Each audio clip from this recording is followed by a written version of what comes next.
ಶಾಲೆಯ ಪಠ್ಯ ಪುಸ್ತಕಗಳಲ್ಲಿ ನಾವು ಉಪ್ಪು ತಯಾರಿಸಿದ್ರಿಂದ, ಚರಕದಲ್ಲಿ ನೂಲು ತೆಗೆದಿದ್ರಿಂದ ಮಾತ್ರ ಸ್ವಾತಂತ್ರ್ಯ ಸಿಕ್ಕಿದೆ ಅಂತ ನಮ್ಮೆಲ್ರಿಗೂ, ನನ್ನನ್ನು ಸೇರಿಸಿ ನಮ್ಮೆಲ್ರಿಗೂ ಶಾಲೆಗಳಲ್ಲಿ ಹೇಳ್ಕೊಡ್ಲಾಗಿದೆ. ನಾನು ಆರಂಭದಲ್ಲೇ ಹೇಳಲಿಕ್ಕೆ ಅಂತ ಬಯಸ್ತೀನಿ, ಇನ್ನೊಮ್ಮೆ ಜಯಘೋಷಕ್ಕಿಂತ ಮುಂಚೆ, ನಮ್ಮ ದೇಶಕ್ಕೆ ಸ್ವಾತಂತ್ರ್ಯ ಉಪ್ಪು ತಯಾರಿಸಿದ್ರಿಂದಲೂ ಬಂತು, ಚರಕದಲ್ಲಿ ನೂಲು ತೆಗೆದಿದ್ರಿಂದ ಬಂತು.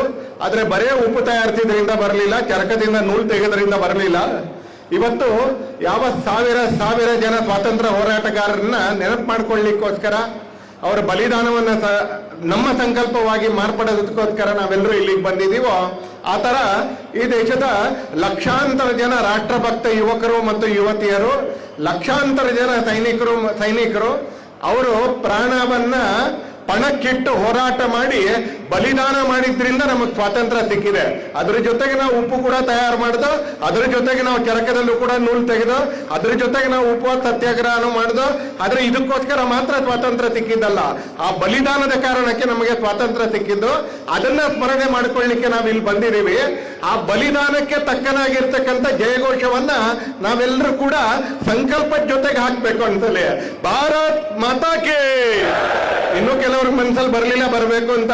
ಭಾರತ್ ಮಾತಾಕ್ಕೆ ಒಂದೇ ಒಂದೇ ಒಂದೇ. 80ರ ಸ್ವಾತಂತ್ರ್ಯದ ಸಂಭ್ರಮದಲ್ಲಿ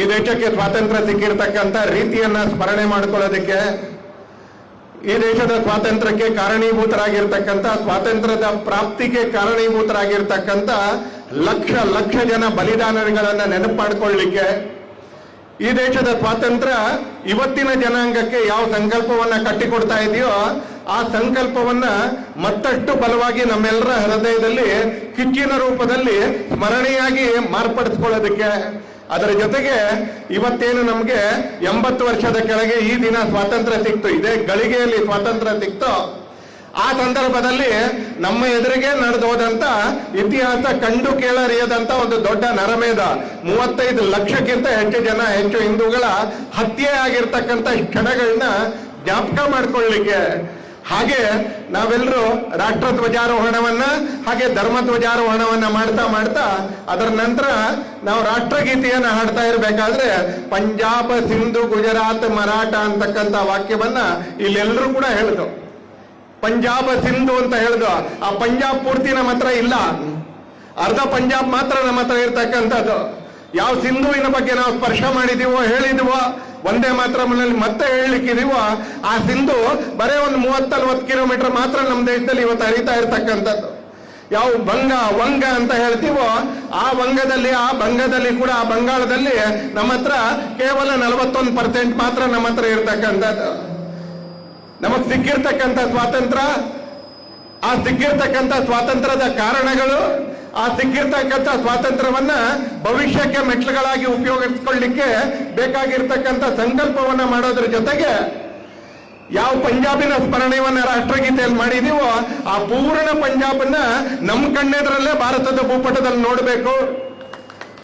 ಆ ಸಿಂಧು ಯಾವ್ದು 15-20-25 ಕಿಲೋಮೀಟರ್ ಮಾತ್ರ ನಮ್ಮ ದೇಶದಲ್ಲಿ ಹರಿಯುತ್ತೋ, ಅದು ಸಾವಿರಾರು ಕಿಲೋಮೀಟರ್ಗಳ ಹರಿದು ಸಿಂಧು ಸಾಗರದಲ್ಲಿ ಇವತ್ತಿನ ಅರಬ್ಬಿ ಸಮುದ್ರದಲ್ಲಿ ಸೇರ್ತಕ್ಕಂಥ ಜಾಗದವರೆಗೆ ಅದನ್ನು ಕೂಡ ಭಾರತದ ಭೂಪಟದ ಒಳಗೆ ನೋಡಬೇಕು.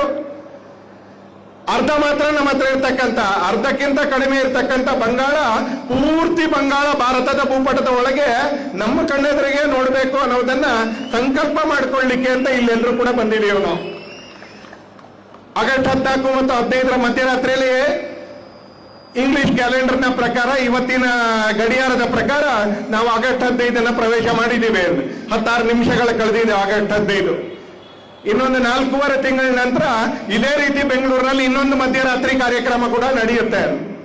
ಅಲ್ಲಿ ಪೊಲೀಸರಿಗೆ ಡಿಸೆಂಬರ್ 31, ಜನವರಿ 1ರ ಮಧ್ಯರಾತ್ರಿಯಲ್ಲಿ ಅಲ್ಲಿ ಪೊಲೀಸ್ನವ್ರಿಗೆ ಓವರ್ ಟೈಮ್ ಇದ್ರೆ, ಇಲ್ಲಿ ಪೊಲೀಸ್ನವ್ರಿಗೂ ಕೂಡ ಒಂದು ಆನಂದದ ಕ್ಷಣ ಒಂದ್ಸಲಿ ರಾಷ್ಟ್ರಭಕ್ತರ ಜೊತೆ ಒಂದ್ ಸ್ವಲ್ಪ ಸಮಯ ಕಳೆಯೋಣ ಅಂತ ಅವರು ಕೂಡ ಆರಾಮದಲ್ಲಿ ಕುತ್ಕೊಳ್ಬಹುದಾಗಿರ್ತಕ್ಕಂಥ ಕ್ಷಣ. ಅಲ್ಲಿ ಓವರ್ ಟೈಮ್ ಕೆಲಸ ಮಾಡಬೇಕು. ಯಾಕಂದ್ರೆ ಅಲ್ಲಿ ದೇಶದ ಗುಂಗಿಲ್ಲ, ಧರ್ಮದ ಹಂಗಿಲ್ಲ, ಯಾವುದಿಲ್ಲ. ಆದ್ರೆ ಇಲ್ಲಿ ದೇಶಭಕ್ತರ ಜೊತೆ ಆ ಪೊಲೀಸರು ಇದ್ದಾರೆ, ಇಲ್ಲಿ ಧರ್ಮ ಭಕ್ತರ ಜೊತೆ ಆ ಪೊಲೀಸರು ಇದ್ದಾರೆ. ಆ ಪೊಲೀಸರಿಗೆ ಯಾವ ಕೆಲಸನೂ ಇಲ್ಲ. ಒಂದ್ಸಲಿ ನಮ್ಮ ಸಂಕಲ್ಪದಿಂದ ಕೆಲವ್ರಿಗೆ ಹೆದರಿಕೆ ಆಗುತ್ತಲ್ಲ, ಅವ್ರಿಗೋಸ್ಕರ ಅವ್ರು ಇಲ್ಲಿಗೆ ಬಂದಿದ್ದಾರೆ. ಹಾಗೆ ಇನ್ನು 4.5 ತಿಂಗಳ ನಂತರ ಇನ್ನೊಂದು ಮಧ್ಯರಾತ್ರಿ ಬೆಂಗಳೂರಿನಲ್ಲಿ ಅನಾವರಣಗೊಳ್ಳುತ್ತೆ. ಅದಕ್ಕೂ ಇದಕ್ಕೂ ಅಜಗಜಾಂತರ ಗಾವುದಷ್ಟು ದೂರದ ವ್ಯತ್ಯಾಸ ಇದೆ ಅನ್ನೋದರ ಸ್ಮರಣೆ ಕೂಡ ನಮ್ಮೆಲ್ಲರಿಗೂ ಕೂಡ ಆಗ್ಬೇಕು ಅನ್ಸುತ್ತೆ. ಬಂಧುಗಳೇ, ಆಗಸ್ಟ್ 15, 1947 ಇಸ್ವಿಯ ಮಧ್ಯರಾತ್ರಿಯಲ್ಲಿ ನಮ್ಮ ದೇಶಕ್ಕೆ ಸ್ವಾತಂತ್ರ್ಯ ಸಿಕ್ತು. ನಮ್ಮ ದೇಶಕ್ಕೆ ಸ್ವಾತಂತ್ರ್ಯ ಸಿಗಲಿಕ್ಕೆ 1 ಗಂಟೆಯಷ್ಟು ಮುಂಚೆ ಪಾಕಿಸ್ತಾನದಲ್ಲೂ ಕೂಡ ಪಾಕಿಸ್ತಾನದ ಧ್ವಜ ಆರೋಹಣ ಆಯಿತು, ಮೊಟ್ಟ ಮೊದಲನೇ ಬಾರಿಗೆ ಅಂತ. ಪಾಕಿಸ್ತಾನ ಅಂತಕ್ಕಂಥ ಶಬ್ದ ಅಸ್ತಿತ್ವಕ್ಕೆ ಬಂದಿದ್ದು ಅದೇ ಆಗಸ್ಟ್ 14 ಅಥವಾ 14ರ ಮಧ್ಯರಾತ್ರಿಯಲ್ಲಿ. ನಮಗೆ 15ರ ಮಧ್ಯರಾತ್ರಿ ಅಂತ ಅನ್ಕೊಂಡ್ರೆ ಅವ್ರಿಗೆ 14ರ ಮಧ್ಯರಾತ್ರಿಯಲ್ಲಿ ಸ್ವಾತಂತ್ರ್ಯ ಸಿಕ್ತು ಅಂತಾನೆ. ಈ ದೇಶ ಅಥವಾ ನಮಗೆ ಸಿಕ್ಕಿರ್ತಕ್ಕಂಥ ಸ್ವಾತಂತ್ರ್ಯದ ಕಡೆಗೆ ಹೆಜ್ಜೆಯನ್ನ ಒಂದೇ ಬಾರಿಗೆ ಹಾಕ್ತು ಅಂತೇನಿಲ್ಲ, ಸುಲಭಕ್ಕೆ ಹಾಕ್ತು ಅಂತ ಏನಿಲ್ಲ. ಯಾಕಂದ್ರೆ ಕ್ರಿಸ್ತಶಕ 7ನೇ ಶತಮಾನದಿಂದ ಈ ದೇಶ ಸತತವಾಗಿ 1200 ವರ್ಷಗಳಷ್ಟು ಕಾಲ, ಫಾರ್ 1200 ಲಾಂಗ್ ಇಯರ್, 1200 ವರ್ಷಗಳ ಕಾಲ ನಿರಂತರವಾಗಿರ್ತಕ್ಕಂಥ ಸಂಘರ್ಷದಲ್ಲೇ ಬೆಳ್ಕೊಂಡು ಬಂದಿರತಕ್ಕಂಥ ಸಮಾಜ ನಮ್ದು, ಸಂಘರ್ಷದಲ್ಲೇ ಬೆಳ್ಕೊಂಡು ಬಂದಿರತಕ್ಕಂಥ ಸಮಾಜ. ಕ್ರಿಸ್ತಶಕ 7ರಲ್ಲಿ ಖಿಲ್ಜಿ ಸಾಮ್ರಾಜ್ಯದವರು ನಮ್ಮ ದೇಶದ ಮೇಲೆ ದಾಳಿ ಮಾಡಿದ ನಂತರ ಇತ್ತೀಚಿನವರೆಗೆ 47ರವರೆಗೆ ಬ್ರಿಟಿಷರವರೆಗೆ ಈ ದೇಶವನ್ನ ಹಾಳು ಮಾಡಬೇಕು, ಈ ದೇಶವನ್ನ ವಶ ಮಾಡಿಕೊಳ್ಬೇಕು, ಇಲ್ಲಿನ ಸಂಸ್ಕೃತಿಯನ್ನ ನಾಶ ಮಾಡಬೇಕು, ಇಲ್ಲಿನ ಪರಂಪರೆಯನ್ನ ನಾಶ ಮಾಡಬೇಕು, ಇಲ್ಲಿನ ಶ್ರದ್ಧಾ ಕೇಂದ್ರಗಳನ್ನ ನಾಶ ಮಾಡಬೇಕು ಅಂತ ಈ ದೇಶದ ಮೇಲೆ ದಾಳಿ ಇಟ್ಟಿರ್ತಕ್ಕಂಥ ಸಂತತಿಗಳು ಒಂದಲ್ಲ, ಎರಡಲ್ಲ, 10 ಅಲ್ಲ, 20 ಅಲ್ಲ, 100 ಅಲ್ಲ. ಈ ದೇಶದ ಮೇಲೆ ಶಕರ ದಾಳಿ ಮಾಡ್ತಾರೆ, ಈ ದೇಶದ ಮೇಲೆ ಹೂಣರ ದಾಳಿ ಮಾಡ್ತಾರೆ, ಈ ದೇಶದ ಮೇಲೆ ಕುಶಾನ್ರ ದಾಳಿ ಮಾಡ್ತಾರೆ, ಈ ದೇಶದ ಮೇಲೆ ಅರಬರ ದಾಳಿ ಮಾಡ್ತಾರೆ, ಈ ದೇಶದ ಮೇಲೆ ತುರ್ಕರ ದಾಳಿ ಮಾಡ್ತಾರೆ, ಈ ದೇಶದ ಮೇಲೆ ಪಠಾಣ್ರ ದಾಳಿ ಮಾಡ್ತಾರೆ, ಈ ದೇಶದ ಮೇಲೆ ಖಿಲ್ಜಿಗಳ ದಾಳಿ ಮಾಡ್ತಾರೆ. ಆದ್ರೆ ನಿಧಾನಕ್ಕೆ ಬರ್ತಾ ಬರ್ತಾ ಈ ಎಲ್ಲ ದಾಳಿಗಳ ಹಿಂದೆ ಯುರೋಪಿಯನ್ರು ಕೂಡ ಈ ದೇಶದ ಮೇಲೆ ದಾಳಿ ಮಾಡ್ತಾರೆ. ಡಚ್ಚರ್ ದಾಳಿ ಮಾಡ್ತಾರೆ, ಫ್ರೆಂಚರ್ ದಾಳಿ ಮಾಡ್ತಾರೆ, ಬ್ರಿಟಿಷರ ದಾಳಿ ಮಾಡ್ತಾರೆ. ಇತಿಹಾಸದ ಪಠ್ಯ ಪುಸ್ತಕವನ್ನ ನಮ್ಮ ಪಾಠಶಾಲೆಗಳ ಮುಖಾಂತರ ಓದುವಂತವ್ರು ನಮ್ಗೆ ಅವರೆಲ್ಲರೂ ದಾಳಿ ಮಾಡಿದ್ರು, ನಾವು ಸೋತು ಅವ್ರು ನಮ್ಮನ್ನು ಆಳಿದ್ರು ಅಂತಕ್ಕಂಥ ಕಥೆಗಳನ್ನ ಹೇಳ್ಕೊಳ್ತಾರೆ. ಯಾವುದು ಶುದ್ಧಾಂಗ ಸುಳ್ಳು ಅದನ್ನೇ ನಮ್ಗೆ ಓದಿಸ್ತಾರೆ. ಇತ್ತೀಚೆಗೆ ಅದರಷ್ಟಕ್ಕೆ ಪಠ್ಯ ಪುಸ್ತಕಗಳು ಬದಲಾವಣೆ ಆಗಿದಾವೆ, ಪಠ್ಯ ಪುಸ್ತಕಗಳು ಒಂದ್ ಸ್ವಲ್ಪ ಬದಲಾವಣೆ ಆಗಿದಾವೆ. ಈ ದೇಶ ಯಾವತ್ತೂ ಕೂಡ ಸೋಲನ್ನು ಒಪ್ಕೊಳ್ಳಿಲ್ಲ, ಈಗಲೂ ಕೂಡ ಸೋಲನ್ನು ಒಪ್ಕೊಳ್ಳೋದಿಲ್ಲ, ಆಗ್ಲೂ ಕೂಡ ಯಾವತ್ತೂ ಕೂಡ ಸೋಲನ್ನು ಒಪ್ಕೊಳ್ಳಿಲ್ಲ ಅಂತಾರೆ. ತಾಯಿ ಭಾರತಿಗೆ ಇವತ್ತು ಪುಷ್ಪಾಂಜಲಿ ಹಾಕ್ಬೇಕಾದ್ರೆ ತಾಯಿ ಭಾರತೀಯ ಎಡಗಡೆ ಶಿವಾಜಿಯ ಫೋಟೋ ಇದೆ ಅಂತಾರೆ. ಒಬ್ಬ ಶಿವಾಜಿ ಮಹಾರಾಜ, ಒಬ್ಬ ರಾಣಾ ಪ್ರತಾಪ, ಒಬ್ಬ ಕೃಷ್ಣದೇವರಾಯ, ಒಬ್ಬ ಹಕ್ಕಬುಕ್ಕ, ಒಬ್ಬ ಕಿತ್ತೂರಾಣಿ ಚೆನ್ನಮ್ಮ, ಒಬ್ಬ ಸಂಗೊಳ್ಳಿ ರಾಯಣ್ಣ ನಮಗ್ ಸಾಕು ಈ ದೇಶ ಏನು ಅಂತ ಜಗತ್ತಿಗೆ ತೋರಿಸ್ಲಿಕ್ಕೆ. ಈ ದೇಶ ಏನು ಅಂತ ಜಗತ್ತಿಗೆ ತೋರಿಸ್ಲಿಕ್ಕೆ ಇಂಥ 100 ಹೆಸರುಗಳನ್ನ ನಾವು ಹೇಳ್ತಾ ಹೋಗ್ಬೋದು ಅಂತಾರೆ. ಅದು ಝಾನ್ಸಿ ರಾಣಿ ಲಕ್ಷ್ಮೀಬಾಯಿ ಇರ್ಬೋದು, ಬಾಜಿ ಪ್ರಭು ದೇಶಪಾಂಡೆ ಇರ್ಬೋದು, ಈ ತರ ಸಾವಿರಾರು ಜನ ಈ ತಾಯಿ ಭಾರತಿಯನ್ನ ರಕ್ತಗರ್ಭ ವಸುಂಧರ ಅಂತ ಕರಿತೀವಿ. ಆಕೆಯ ಗರ್ಭದಲ್ಲಿ ಎಂದು ದುರ್ಬಲರು ಹುಟ್ಟಲೇ ಇಲ್ಲ. ಆಕೆಯ ಗರ್ಭದಲ್ಲಿ ಹುಟ್ಟಿದ್ದೆಲ್ಲ ರತ್ನಗಳೇ. ದೇಶದ ರಕ್ಷಣೆಗೋಸ್ಕರ, ದೇಶದ ಒಳತಿಗೋಸ್ಕರ ಪ್ರಾಣಾರ್ಪಣೆ ಮಾಡ್ತಾ ಮಾಡ್ತಾ ಮಾಡ್ತಾ ಈ ರೀತಿ ದಾಳಿ ಮಾಡ್ತಾ ಬಂದವರೆಲ್ಲರನ್ನು ಕೂಡ ನಾವು ಎದುರಿಸ್ದೋ, ನಾವು ಸೋಲಿಸ್ದೋ, ತುಂಬಾ ಜನರನ್ನ ನಾವು ಅರಗಿಸ್ಕೊಂಡ ಕೂಡ ಇವತ್ತು ಈ ದೇಶದಲ್ಲಿ ನಿಮ್ಗೆಲ್ಲೂ ಕೂಡ ಶಕರ ಕಾಣಿಸೋದಿಲ್ಲ, ಇವತ್ತು ದೇಶದಲ್ಲಿ ಹೂಣರ ಕಾಣಿಸೋದಿಲ್ಲ, ಇವತ್ತು ದೇಶದಲ್ಲಿ ಕುಶಾನ್ರ ಕಾಣಿಸೋದಿಲ್ಲ.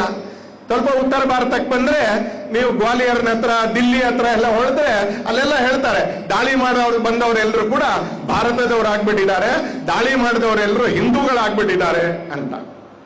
ಈ ದೇಶ ಅವರೆಲ್ಲರನ್ನೂ ಅರಗಿಸ್ಕೊಳ್ತಾ ಅವರೆಲ್ಲರನ್ನೂ ಹಿಂದೂ ಮಾಡ್ಕೊಳ್ತಾ ಅಂತಾರೆ. ದಾಳಿ ಮಾಡಿ ನಾವು ಹಿಂದೂ ಮಾಡಲಿಲ್ಲ ಅಂತಾರೆ. ಅವ್ರು ಹೇಗೆ ದಾಳಿ ಮಾಡಿ ನಮ್ಮನ್ನು ಮುಸಲ್ಮಾನರನ್ನಾಗಿ ಮಾಡಬೇಕು, ಅವ್ರು ಹೇಗೆ ಸೇವೆ ಮಾಡಿ ನಮ್ಮನ್ನ ಮತಾಂತರಗೊಳಿಸ್ಬೇಕು ಅಂತ ಬಂದಿದ್ರು, ಆ ರೀತಿ ನಾವು ದಾಳಿ ಮಾಡಿ ಅವರನ್ನ ಹಿಂದೂಗಳನ್ನಾಗಿ ಮಾಡಲಿಲ್ಲ. ಎದುರಿಸ್ತಾ ನಮ್ಮ ಶೌರ್ಯದ ಕಾರಣಕ್ಕೆ, ನಮ್ಮ ಸಂಕಲ್ಪದ ಕಾರಣಕ್ಕೆ, ನಮ್ಮ ಸಂಸ್ಕೃತಿಯ ಕಾರಣಕ್ಕೆ, ನಮ್ಮ ಪರಂಪರೆಯ ಕಾರಣಕ್ಕೆ, ನಮ್ಮ ಜೀವನ ಶೈಲಿಯ ಕಾರಣಕ್ಕೆ ಅವರೆಲ್ಲರನ್ನೂ ಹಿಂದೂ ಮಾಡೋದ್ರಲ್ಲಿ ನಾವು ಸಫಲರಾದ ಅಂತಾರೆ. ಇವತ್ತು ಅವ್ರು ಯಾರೂ ಇಲ್ಲ. ಅದ್ರ ನಂತರ ಒಂದಷ್ಟು ವಿಧರ್ಮೀಯರ ದಾಳಿ ನಮ್ಮ ದೇಶದ ಮೇಲೆ ಬಲವಾಗಿ ಆಗ್ಲಿಕ್ಕೆ ಆರಂಭ ಆಯ್ತು ಅಂತಾರೆ. ಆ ದಾಳಿ ನಮ್ಗೆ ಹೊಸತು ಅಂದ, ಆ ದಾಳಿಯ ರೀತಿ ನಮ್ಗೆ ಹೊಸ್ತು ಅಂದ. ಹಾಗಾಗಿ ಆ ದಾಳಿಯನ್ನು ಎದುರಿಸೋದ್ರಲ್ಲಿ ಕೆಲವು ಸಲ ನಾವು ಸಫಲರಾದೋ, ಕೆಲವು ಸಲ ನಾವು ವಿಫಲರಾದೋ. ಆದ್ರೆ ನೆನ್ಪಿಟ್ಕೊಳ್ಳಿ, ಇಡೀ ಭಾರತ ಎಂದೂ ಕೂಡ ಸೋಲೊಪ್ಪಲಿಲ್ಲ. ಸಣ್ಣ ಪುಟ್ಟ ರಾಜರು ಬಹಳ ದೊಡ್ಡ ದೊಡ್ಡ ರಾಜರುಗಳ ಕತೆ ಆರಾಮವಾಗಿ ಹೇಳ್ಬೋದು ನಾವು. ಆದ್ರೆ ಸಣ್ಣ ಪುಟ್ಟದಾಗಿರ್ತಕ್ಕಂಥ ರಾಜರು ಈ ತರ ದಾಳಿ ಮಾಡ್ತಾ ಇದ್ದವ್ರಿಗೆ ಪೂರ್ವ ಪೌರವನ್ ಕತೆ ನಾವೆಲ್ಲರೂ ಕೇಳ್ತೀವಿ. ಅಲೆಕ್ಸಾಂಡರ್ನ ವಿರುದ್ಧ ಹೋರಾಡ್ದ ಅಂತೇಳಿ. ಹಾಗೆ ಅನೇಕ ರಾಜಸ್ಥಾನದ ರಾಜರುಗಳು, ಅನೇಕ ಗಾಂಧಾರದ ರಾಜರುಗಳು ಸಣ್ಣ ಸಣ್ಣ ರಾಜರು. ಜೀವನದಲ್ಲಿ ಅವ್ರಿಗೆ ಯಾವತ್ತೂ ಕೂಡ ಅರ್ಥ ಆಗದೆ ಇರುವಷ್ಟರ ಮಟ್ಟಿಗಿನ ಪಾಠವನ್ನ ಕಲಿಸೋದ್ರಲ್ಲಿ ಈ ದೇಶದ ಸಾಮಾನ್ಯ ಜನ ಯಶಸ್ವಿಗಳಾಗ್ತಾರೆ. ಸಾಮಾನ್ಯ ಜನ ಯಶಸ್ವಿಗಳಾಗ್ತಾರೆ. ನಾವು ರಾಣಾ ಪ್ರತಾಪನ್ ಕಥೆಯನ್ನು ಕೇಳಿದ್ರೆ, ನಾವು ಶಿವಾಜಿ ಮಹಾರಾಜರ ಸ್ಮರಣೆ ಮಾಡ್ತಾ ಹೋದ್ರೆ, ನಾವು ಈ ತರದ ಹಲವಾರು ಕಥೆಗಳನ್ನ ಕೇಳ್ತಾ ಹೋದ್ರೆ ಇತಿಹಾಸದಲ್ಲಿ ಈ ದೇಶ ಅತ್ಯಂತ ವೀರರ ನಾಡು ಅನ್ನೋದು ನಮ್ಗೆ ತುಂಬಾ ಸ್ಪಷ್ಟವಾಗಿ ಗೊತ್ತಾಗುತ್ತೆ. ಅದಾಗ್ತಾ ಇರ್ಬೇಕಾದ್ರೇನೆ ಒಂದ್ ಸ್ವಲ್ಪ ದೌರ್ಬಲ್ಯ ಕೂಡ ನಮ್ಮ ಹತ್ರ ಹೋಗುತ್ತೆ. ನಾವು ಕೆಲವು ಭಾಗಗಳನ್ನ ಕಳ್ಕೊಳ್ತೀವಿ. ಅದಾದ ನಂತರ ಯುರೋಪಿಯನ್ರು ನಮ್ಮ ಮಧ್ಯದಲ್ಲಿ ಬರ್ತಾರೆ.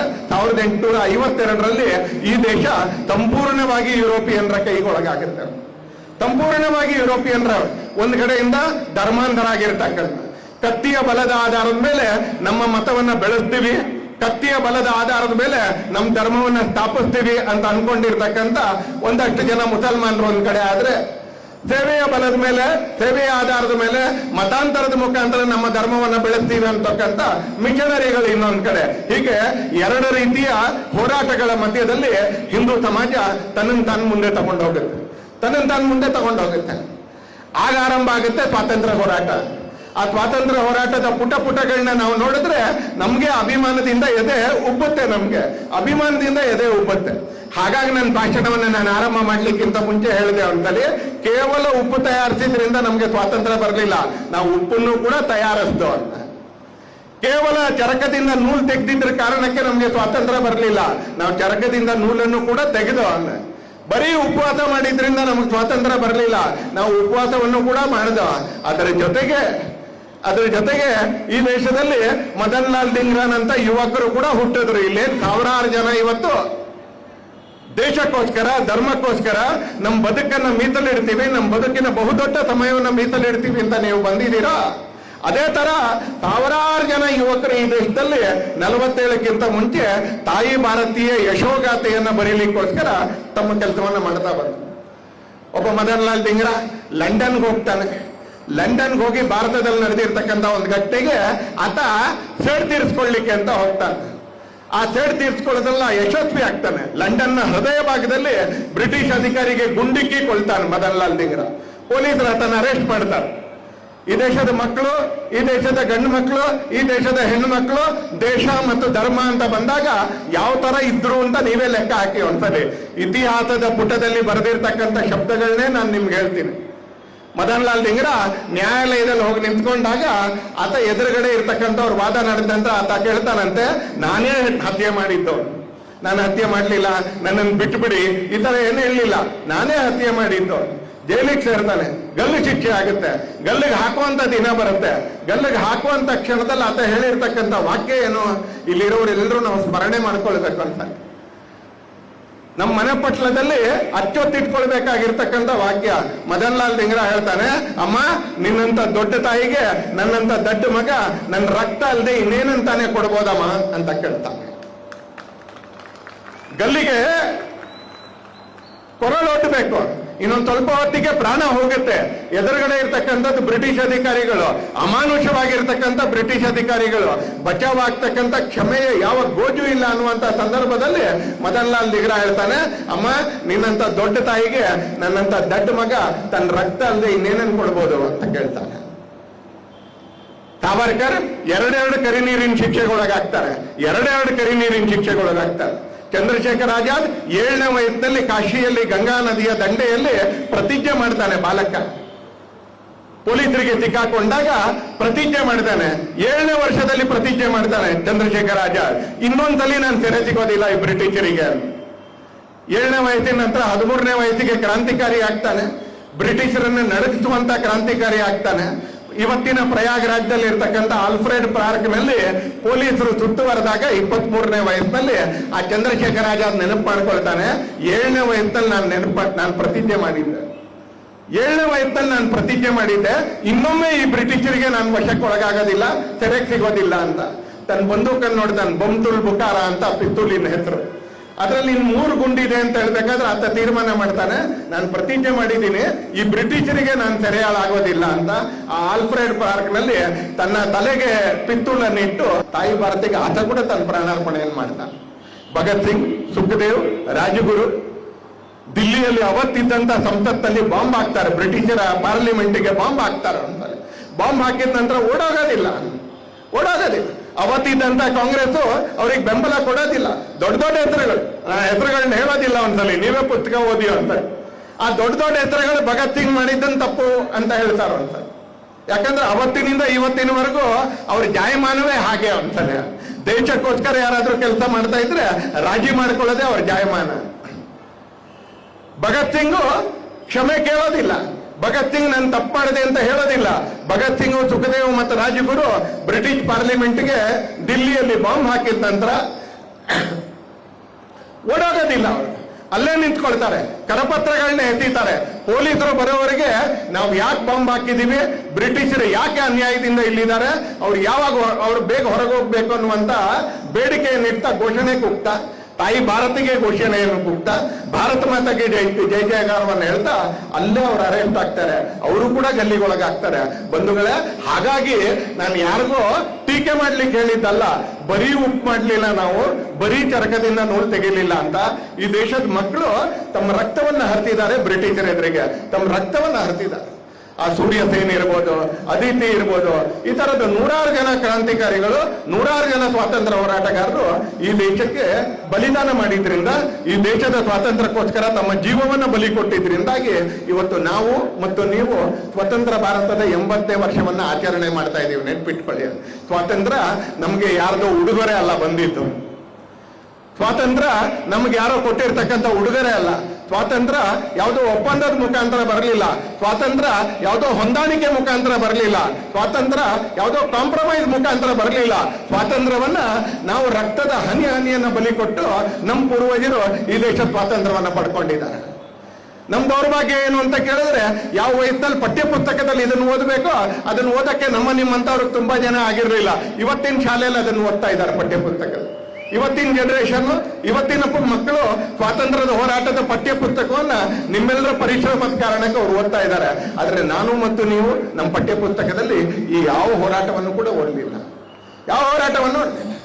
ಈ ಎಲ್ಲ ಹೋರಾಟಗಳ ಮುಖಾಂತರ 47ಕ್ಕೆ ನಮಗೆ ಸ್ವಾತಂತ್ರ್ಯ ಬರುತ್ತೆ. ಕ್ರಿಸ್ತಶಕ 7ನೇ ಶತಮಾನದಿಂದ 1947ರವರೆಗೆ ಎಡೆಬಿಡದ ಹೋರಾಟ ಈ ದೇಶದಲ್ಲಿ, ಇಡೀ ದೇಶದಲ್ಲೇ. ಆ ಎಡೆಬಿಡದ ಹೋರಾಟ ಕೇವಲ ರಾಜಕೀಯ ಹೋರಾಟ ಅಲ್ಲ, ಅದು ಧರ್ಮದ ಸಂರಕ್ಷಣೆಗೆ ನಡೆದಿರ್ತಕ್ಕಂಥ ಹೋರಾಟ. ನೆನ್ಪಿಟ್ಕೊಳ್ಳಿ ಅಂತ. ನೀವು ಬೇಲೆಯವರು ಹಳೆ ಬೀಳಿಗೆ ಹೋದ್ರೆ ಆ ಧರ್ಮ ಸಂರಕ್ಷಣೆಯ ಹೋರಾಟ ಏನು ಅಂತ ನಿಮಗೆ ಗೊತ್ತಾಗುತ್ತೆ. ನೀವು ಶ್ರೀರಂಗಪಟ್ಟಣದ ರಂಗನಾಥ ಸ್ವಾಮಿ ದೇವಸ್ಥಾನಕ್ಕೆ ಹೋದ್ರೆ ನಿಮಗೆ ಆ ಧರ್ಮ ಸಂರಕ್ಷಣೆಯ ಹೋರಾಟ ಏನು ಅಂತ ಗೊತ್ತಾಗುತ್ತೆ. ಇತ್ತೀಚಿನವರೆಗೂ ಅಯೋಧ್ಯೆಗೆ ಹೋದಂತವ್ರಿಗೆ ರಾಮ ಮಂದಿರ ನಿರ್ಮಾಣ ಆಗುವವರೆಗೆ ಅಲ್ಲಿ ಹೋರಾಟ ಏನು ಅನ್ನೋದು ಅಂದಾಜಾಗ್ತಿತ್ತು ಅಂತಲ್ಲಿ. ಈಗ ರಾಮ ಮಂದಿರ ನಿರ್ಮಾಣ ಆಗಿದೆ. ನೀವೀಗ್ಲೂ ಕಾಶಿಗೆ ಹೋದ್ರೆ ನಂದಿ ಒಂದು ಮುಖ, ಈಶ್ವರನ ಶಿವಲಿಂಗ ಇನ್ನೊಂದು ಕಡೆ, ನಿಮ್ಗೆ ಗೊತ್ತಾಗುತ್ತೆ ಧರ್ಮ ಸಂರಕ್ಷಣೆಗೋಸ್ಕರ ಈ ದೇಶದ ಜನ ಹೋರಾಡಿದ್ರು. ನೀವು ಸೋಮನಾಥಕ್ಕೆ ಹೋದ್ರೆ ಗೊತ್ತಾಗುತ್ತೆ. ಇವತ್ತಿಗೂ ಕೂಡ ಸೋಮನಾಥ ದೇವಸ್ಥಾನದ ತುಂಬಾ ಸಂಗತಿಗಳು ಇವತ್ತು ಕೂಡ ಕಾಬೂಲ್ನಲ್ಲಿ ಇರ್ತಕ್ಕಂಥ ಮಸೀದಿಯಲ್ಲಿ ಕಟ್ಟಡದಲ್ಲಿ ಇದೆ ಅಂತ ಹೇಳಿದಾಗ ನಾವು ಧರ್ಮ ಸಂರಕ್ಷಣೆಗೆ ಮಾಡಿರ್ತಕ್ಕಂಥ ಹೋರಾಟ ಅನ್ನೋದು ಗೊತ್ತಾಗುತ್ತೆ. ಸ್ವಾತಂತ್ರ್ಯಕ್ಕೋಸ್ಕರ ನಡೆದಿರ್ತಕ್ಕಂಥದ್ದು ಕೇವಲ ರಾಜಕೀಯ ಹೋರಾಟ ಅಲ್ಲ. It is not A political struggle, it is also A political struggle. ಅದೊಂದು ರಾಜಕೀಯ ಹೋರಾಟವೂ ಕೂಡ. ಆದ್ರೆ ಅದರ ಜೊತೆಗೆ ನಮ್ಮ ಧರ್ಮಕ್ಕೋಸ್ಕರ ಹೋರಾಟ ಮಾಡೋದು, ನಮ್ಮ ಭೂಮಿಗೋಸ್ಕರ ಹೋರಾಟ ಮಾಡೋದು, ನಮ್ಮ ಸಮಾಜಕ್ಕೋಸ್ಕರ ಹೋರಾಟ ಮಾಡೋದು, ನಮ್ಮ ಸಂಸ್ಕೃತಿಗೋಸ್ಕರ ಹೋರಾಟ ಮಾಡೋದು, ನಮ್ಮ ಶ್ರದ್ಧಾ ಕೇಂದ್ರಗಳಿಗೋಸ್ಕರ ನಾವು ಹೋರಾಟ ಮಾಡೋದು, ಇವೆಲ್ಲದರ ಜೊತೆಗೆ ಆಡಳಿತಕ್ಕೋಸ್ಕರ ಕೂಡ ಹೋರಾಟ ಮಾಡೋದು ನಾವು. ಬಂಧುಗಳೇ, 47 ಆಗಸ್ಟ್ 15ನೇ ತಾರೀಕು ನಮಗೆ ಸ್ವಾತಂತ್ರ್ಯ ಸಿಕ್ತು. ಅದರ 80ನೇ ವರ್ಷವನ್ನ ನಾಳೆ ಬೆಳಿಗ್ಗಿನ ನಂತರ ಇಡೀ ದೇಶದಲ್ಲಿ ಅತ್ಯಂತ ಸಂಭ್ರಮದಿಂದ ಆಚರಣೆ ಮಾಡ್ತಾರೆ. ನಾವು ಕೂಡ ಈಗಾಗಲೇ ಅದರ ಆಚರಣೆಯನ್ನು ಆರಂಭ ಮಾಡಿದ್ದೀವಿ. ಹಿಂದೂ ಜಾಗರಣ ವೇದಿಕೆ, ನಾನು ಅನ್ಕೊಳ್ತೀನಿ ಇಡೀ ದೇಶ ಆರಂಭ ಮಾಡೋದಕ್ಕಿಂತ ಮುಂಚೆ ನಮ್ಮ ರಾಜ್ಯದ 100 ಕಡೆಗಳಲ್ಲಿ ರಾಷ್ಟ್ರಧ್ವಜಾರೋಹಣವನ್ನು ಮಾಡೋದ್ರ ಮುಖಾಂತರ ಅದು ಸ್ವಾತಂತ್ರ್ಯದ 80ರ ಸಂಭ್ರಮವನ್ನ ಇಡೀ ದೇಶಕ್ಕೆ ಆರಂಭ ಮಾಡೋದ್ರ ಮುಖಾಂತರ ಅಗ್ರೇಸರ ಆಗಿದೆ ಅಂತ. ಆರಂಭ ಮಾಡೋದ್ರ ಮುಖಾಂತರ ಅಗ್ರೇಸರ ಆಗಿದೆ. ನಾನು ಅವ್ರಿಗೆ ಅಭಿನಂದನೆಗಳನ್ನ ಕೂಡ ಹೇಳಕ್ಕೆ ಅಂತ ಬಯಸ್ತೀನಿ ಅಂತ. ಆದ್ರೆ ಆ ಸ್ವಾತಂತ್ರ್ಯ ಸಿಕ್ತಲ್ಲ, ಅದನ್ನ ಬರೀ ಸಿಹಿ ತಿಂದು ನಾವು ಆಚರಣೆ ಮಾಡಕ್ ಆಗೋದಿಲ್ಲ. ಬರೀ ಸಿಹಿ ತಿಂದು ನಾವು ಆಚರಣೆ ಮಾಡಕ್ ಆಗೋದಿಲ್ಲ. ಆ ಸ್ವಾತಂತ್ರ್ಯದ ಸಂದರ್ಭದಲ್ಲಿ ನಡೆದಿರ್ತಕ್ಕಂಥ ಇನ್ನನೇಕ ಘಟನಾವಳಿಗಳನ್ನ ಕೂಡ ನಾವು ನೆನಪು ಮಾಡ್ಕೊಳ್ಳೇಬೇಕು ಇಲ್ಲಿ ಇರ್ತಕ್ಕಂಥವ್ರು. ಯಾಕಂದ್ರೆ ಇತಿಹಾಸ ಈ ದೇಶದಲ್ಲಿ ಇರ್ತಕ್ಕಂಥ ಎಲ್ರಿಗೂ ಕೂಡ ಒಂದು ಪಾಠ. History is always A lesson. ಹೇಗಿರ್ಬೇಕು ಅನ್ನೋದಕ್ಕೂ ಇತಿಹಾಸ ನಮಗ್ ಪಾಠ ಹೇಳುತ್ತೆ, ಹೇಗಿರಬಾರ್ದು ಅನ್ನೋದಕ್ಕೂ ಪಾಠ ಹೇಳುತ್ತೆ, ಏನ್ ಮಾಡ್ಬೇಕು ಅನ್ನೋದಕ್ಕೂ ಪಾಠ ಹೇಳುತ್ತೆ ಇತಿಹಾಸ, ಏನ್ ಮಾಡಬಾರ್ದು ಅನ್ನೋದಕ್ಕೂ ಪಾಠ ಹೇಳುತ್ತೆ. ಹಾಗೆ ಆಗಸ್ಟ್ 15 ಆಗಸ್ಟ್ 14 ಮಧ್ಯರಾತ್ರಿ ನಮ್ಗೆ ಏನ್ ಸಿಕ್ತು ಅನ್ನೋದಕ್ಕೂ ಪಾಠ, ಏನ್ ಕಳ್ಕೊಂಡ್ವಿ ಅನ್ನೋದಕ್ಕೂ ಪಾಠ, ನಾವ್ ಏನನ್ನ ಸಾಧನೆ ಮಾಡಿದ್ವು ಅನ್ನೋದಕ್ಕೂ ಪಾಠ, ಹಾಗೆ ಏನೇನ್ ನಷ್ಟ ಮಾಡ್ಕೊಂಡು ಅನ್ನೋದಕ್ಕೂ ಪಾಠ ನಮ್ಗೆ ಆ ಮಧ್ಯರಾತ್ರಿ ಅಂತ. ನೆಹರು 14 ಮತ್ತು 15 ಮಧ್ಯರಾತ್ರಿ ದೆಹಲಿಯಲ್ಲಿ ಪ್ರಧಾನಮಂತ್ರಿ ಆಗೇ ಬಿಟ್ಟೆ ಅಂತಕ್ಕಂಥ ಸಂಭ್ರಮದಲ್ಲಿ ಡ್ರಿಫ್ಟ್ ವಿತ್ ಡೆಸ್ಟಿನಿ ಅಂತಕ್ಕಂಥ ತನ್ನ ಪ್ರಖ್ಯಾತವಾಗಿರ್ತಕ್ಕಂಥ ಭಾಷಣವನ್ನ ಮಾಡ್ತಾ ಇರಬೇಕಾದ್ರೆ ಪೂರ್ವದ ಬಂಗಾಳದಲ್ಲಿ ಮತ್ತು ಪಶ್ಚಿಮದ ಪಂಜಾಬ್ನಲ್ಲಿ ಹಿಂದೂಗಳ ನರಮೇಧ ಆ ಸಂದರ್ಭದಲ್ಲಿ ಆರಂಭ ಆಗಿತ್ತು. ಸನ್ಮಾನ್ಯ ಪ್ರಧಾನಮಂತ್ರಿಗಳು 14ನೇ ತಾರೀಕು ವಿಭಾಜನ್ ವಿಭೀಷಿಕಾ ಸ್ಮೃತಿ ದಿವಸನ ಆಚರಣೆ ಮಾಡಬೇಕು ಅಂತ 4 ವರ್ಷದ ಕೆಳಗೆ ಕರೆ ಕೊಟ್ಟರು. ಯಾಕೆಂದ್ರೆ ನಮ್ಮಲ್ಲಿ ಅನೇಕರಿಗೆ ಅಂದಾಜಿಲ್ಲ ಅಂತ, ನಮ್ಮಲ್ಲಿ ಅನೇಕರಿಗೆ ಅಂದಾಜಿಲ್ಲ. ಕೆಲವು ಭಾಗಗಳಲ್ಲಿ ಬೆಂಗಳೂರಿನಲ್ಲೂ ಕೂಡ ಇದ್ದಾರೆ, ಅಲ್ಲಿಂದ ಬಂದಿರತಕ್ಕಂಥ ನಿರ್ವಸತರು, ಅವತ್ತಿನ ರೆಫ್ಯೂಜೀಸ್, ಅವತ್ತಿನ ಶರಣಾರ್ಥಿಗಳು ಇವತ್ತು ಬೆಂಗಳೂರಿನಲ್ಲೂ ಕೂಡ ಇದ್ದಾರೆ. ಸುಮಾರು ಒಂದು 60-70 ವರ್ಷಗಳ ಕಾಲ ಮಹಮ್ಮದ್ ಅಲಿ ಜಿನ್ನಾ ಮತ್ತು ಮುಸ್ಲಿಂ ಲೀಗ್ನ ಕುತಂತ್ರದ ಕಾರಣಕ್ಕೆ ಕಡೆ ಒಂದು 25-30 ವರ್ಷಗಳ ಕಾಲ ಅಧಿಕಾರ ಹೇಗಾದ್ರೂ ಪ್ರಾಪ್ತಿ ಮಾಡ್ಕೊಳ್ಬೇಕು ಅಂತಕ್ಕಂಥ ಅವತ್ತಿದ್ದಂತ ಕಾಂಗ್ರೆಸ್ಸಿನ ನಾಯಕರ ಭಂಡತನದ ಕಾರಣಕ್ಕೆ, ಅವರ ಆಸೆಯ ಕಾರಣಕ್ಕೆ, ದುರಾಸೆಯ ಕಾರಣಕ್ಕೆ ಈ ದೇಶದ ಸಮಾಜ ಒಂದು ಆತ್ಮವಿಸ್ಮೃತಿಗೇನು ಒಳಗಾಗಿತ್ತು ಅಂತಲೇ. ನಾನು ಯಾರು, ಯಾಕೋಸ್ಕರ ಈ ದೇಶ ಇದೆ ಅನ್ನುವಂಥ ಅರಿವನ್ನ ಸ್ವಲ್ಪ ಮಟ್ಟಿಗೆ ಕಡಿಮೆ ಮಾಡಿಕೊಂಡಿತ್ತು ಈ ದೇಶದ ಸಮಾಜ. ಅದರ ಕಾರಣಕ್ಕೆ ಇವತ್ತು ನಾವು ಹಿಂತಿರುಗಿ ನೋಡಿದಾಗ ಆಗಸ್ಟ್ 14 ಮಧ್ಯರಾತ್ರಿ ನಾವು ಕೇವಲ ಸಿಹಿ ಹಂಚೋದಕ್ಕೆ ಮಾತ್ರ ಸೀಮಿತ ಆದ್ರೆ ಸಾಲೋದಿಲ್ಲ, ಒಂದು ಕಟುವಾಗಿರ್ತಕ್ಕಂಥ ಸತ್ಯ ಕೂಡ ನಮ್ಮ ಎದುರಿಗೆ ಅನಾವರಣಗೊಳ್ಳುತ್ತೆ. ಬಹಳ ಕರಾಳವಾಗಿರ್ತಕ್ಕಂಥ ಒಂದು ಇತಿಹಾಸ ಕೂಡ ನಮ್ಮ ಎದುರಿಗೆ ಅನಾವರಣ ಆಗಿರುತ್ತೆ. ನನ್ನ 2ನೇ ವಾಕ್ಯದಲ್ಲೇ ನಾನು ಹೇಳಿದೆ, ಆ 15-20 ದಿನಗಳಲ್ಲಿ ಜಗತ್ತು ಕಂಡಿರ್ತಕ್ಕಂಥ ಅತ್ಯಂತ ದೊಡ್ಡದಾಗಿರ್ತಕ್ಕಂಥ ನರಮೇಧ ಈ ದೇಶದ ಗಡಿಗಳಲ್ಲಿ ನಡೆದು ಹೋಗುತ್ತೆ. ಈ ದೇಶದ ಗಡಿಗಳಲ್ಲಿ ನಡೆದು ಹೋಗುತ್ತೆ. ಹತ್ರ 35 ಲಕ್ಷ ಜನ ಹಿಂದೂ ಬಾಂಧವರು ಆ ಕಡೆಯಿಂದ ಈ ಕಡೆ, ಈ ಕಡೆಯಿಂದ ಆ ಕಡೆ ಹೋಗುವಂತ ಸಂದರ್ಭದಲ್ಲಿ ಅತ್ಯಂತ ಭೀಕರವಾಗಿರ್ತಕ್ಕಂಥ ನರಮೇಧಕ್ಕೆ ಅವರು ತುತ್ತಾಗ್ತಾರೆ. ನೀವೆಲ್ಲರೂ ಇಲ್ಲಿರ್ತಕ್ಕಂಥವ್ರು ಸಿನಿಮಾ ನೋಡೋ ಅಭ್ಯಾಸ ಇಲ್ಲದೆ ಇದ್ರು ಕೂಡ ಒಂದೇ ಒಂದು ಕಾರಣಕ್ಕೆ ನಾನು ಸಿನಿಮಾ ನೋಡಿ ಅಂತ ಹೇಳ್ತೀನಿ. ಬಾಗ್ ಮಿಲ್ಕಾ ಭಾಗ್ ಅಂತಕ್ಕಂಥ ಒಂದು ಸಿನಿಮಾವನ್ನು ನೋಡಿ ನೀವು ಅಂತ ನೋಡಿ ಒಮ್ಮೆ. ಆ ಸಿನಿಮಾ ಯೂಟ್ಯೂಬ್ ಅಲ್ಲಿ ಸಿಕ್ಕಿದ್ರೆ ಬಾಗ್ ಮಿಲ್ಕಾ ಭಾಗ್, ಮಿಲ್ಕಾ ಸಿಂಗ್ನ ಜೀವನದ ಕತೆ ಆ ಸಿನಿಮಾದಲ್ಲಿ ಬರುತ್ತೆ. ಆ ಸಿನಿಮಾದಲ್ಲಿ ಕ್ರೀಡೆಯ ಮಧ್ಯದಲ್ಲಿ ವಿಭಜನೆಯ ನೋವನ್ನು ಕೂಡ ಮನಸ್ಸಿಗೆ ತಟ್ಟುವಂತ ರೀತಿಯಲ್ಲಿ, ಸ್ಪಷ್ಟ ಆಗುವಂತ ರೀತಿಯಲ್ಲಿ ಆ ಸಿನಿಮಾದಲ್ಲಿ ತೋರಿಸಿದ್ದಾರೆ. ಅದೇನು ಪ್ರೊಪಗ್ಯಾಂಡಾ ಮೂವಿ ಅಲ್ಲ. ಅನೇಕ ಕಮ್ಯುನಿಸ್ಟರು, ಅನೇಕ ರಾಜಕೀಯದವರು ಹೇಳುವಾಗ ಅದೇನು ಪ್ರೊಪಗ್ಯಾಂಡಾ ಮೂವಿ ಅಲ್ಲ, ಅದು ಮಿಲ್ಕಾ ಸಿಂಗ್ನ ಬಗ್ಗೆ ಇರ್ತಕ್ಕಂಥ. ಆದ್ರೆ ಆ ಮಿಲ್ಕಾ ಸಿಂಗ್ ಎಲ್ಲಿಂದ ಬಂದ? ಆತ ಕೂಡ ಅವತ್ತು ಭಾರತ, ಇವತ್ತಿನ ಪಾಕಿಸ್ತಾನದಿಂದ ಓಡಿ ಬಂದಂತವನೇ ಮಿಲ್ಕಾ ಸಿಂಗ್. ಅವತ್ತು ಆ ಗಡಿಗಳಲ್ಲಿ, 2 ಗಡಿಗಳಲ್ಲಿ 35 ಲಕ್ಷಕ್ಕಿಂತ ಹೆಚ್ಚು ಜನ ಹಿಂದೂಗಳ ನರಮೇಧ ಆಗುತ್ತೆ. ಯಾಕಾಯ್ತು? ಇದನ್ನು ಕೂಡ ಸ್ಮರಣೆ ಮಾಡ್ಕೊಳ್ಬೇಕು. ನಾನಾಗ್ಲೇ ಸ್ಪರ್ಶ ಮಾಡಿದೆ. ನಾವೇನ್ ರಾಷ್ಟ್ರಗೀತೆಯಲ್ಲಿ ಪಂಜಾಬ್ ಹೇಳ್ತೀವಿ, ನಮ್ಮ ಹತ್ರ ಪೂರ್ತಿ ಪಂಜಾಬ್ ಇಲ್ಲ. ನಾವು ಬಂಗ ಅಂತ ಹೇಳ್ತೀವಿ, ಬಂಗ ಅಂತ ಹೇಳ್ತೀವಿ, ನಮ್ಮ ಹತ್ರ ಪೂರ್ತಿ ಬಂಗಾಳ ಇಲ್ಲ. ಇವತ್ತು ನಮ್ಮ ಹತ್ರ ಇರ್ತಕ್ಕಂಥ ಬಂಗಾಳವನ್ನು ನಾವು ಪಶ್ಚಿಮ ಬಂಗಾಳ ಅಂತ ಕರಿತೀವಿ. ಹಾಗಾದ್ರೆ ಮಕ್ಕಳಿಗೆ, ಯುವಕರಿಗೆ, ಯುವತಿಯರಿಗೆ ಮನಸ್ಸಲ್ಲಿ ಒಂದು ಪ್ರಶ್ನೆ ಹುಟ್ಟೋದು ಬೇಡ. ಹಾಗಾದ್ರೆ ವಾಟ್ ಈಸ್ ಈಸ್ಟ್ ಬೆಂಗಾಲ್? ಪೂರ್ವ ಬಂಗಾಳ ಏನು? ಶಕ್ತಿ ದೇವತೆ ಪಾರ್ವತಿಯ ದೇಹದ ಬೇರೆ ಬೇರೆ ಭಾಗಗಳು ಬಿದ್ದಂತ ಜಾಗಗಳು ನಮಗೆ ಶಕ್ತಿ ದೇವತೆಯ ಜಾಗ. ಕೊಲ್ಲೂರಿನಿಂದ ಹಿಡಿದು ಡಾಕೇಶ್ವರಿ ಮಂದಿರದವರೆಗೆ ನಮ್ಮ ಹತ್ರ ಡಾಕೇಶ್ವರಿ ಇಲ್ಲ. ಸಿಂಧೂ ನದಿ ಹರಿತಕ್ಕಂಥ ಪಂಜಾಬ್ನ ಭೂಭಾಗ ನಮ್ಮ ಹತ್ರ ಇಲ್ಲ. ಲವ ಆಳದಂತ ಲಾಹೋರ್ ನಮ್ಮ ಹತ್ರ ಇಲ್ಲ. ಚಾಣಕ್ಯ ಚಂದ್ರಗುಪ್ತ ಇದ್ದಂತ ತಕ್ಷಶಿಲೆ ನಮ್ಮ ಹತ್ರ ಇಲ್ಲ.